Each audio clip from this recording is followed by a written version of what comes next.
আসল হৃৎপিণ্ডের জায়গায় কৃত্রিম এক হৃৎপিণ্ড বসিয়ে দিব্যি ১০০ দিন কাটিয়েছেন অস্ট্রেলিয়ান এক ব্যক্তি।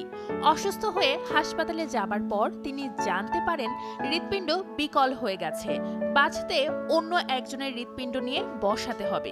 কিন্তু কোথাও পাওয়া যাচ্ছিল না হৃৎপিণ্ডের কোনো দাতা। উপায় না পেয়ে অস্থায়ীভাবে টাইটানিয়ামের তৈরি কৃত্রিম হৃদযন্ত্রটি তার বুকে বসানো হয়। ৩ মাসের বেশি সময় এই যন্ত্র নিয়ে বেঁচে ছিলেন তিনি।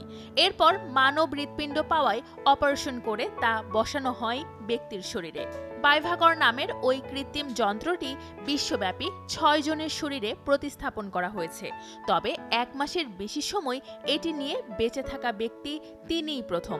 কার্ডিওলজিস্ট মনে করেন এটি ভবিষ্যতে রোগীদের জন্য স্থায়ী বিকল্প হয়ে উঠতে পারে, যারা বয়স বা অন্যান্য স্বাস্থ্যগত কারণে হার্ট ট্রান্সপ্ল্যান্টের জন্য উপযুক্ত নন।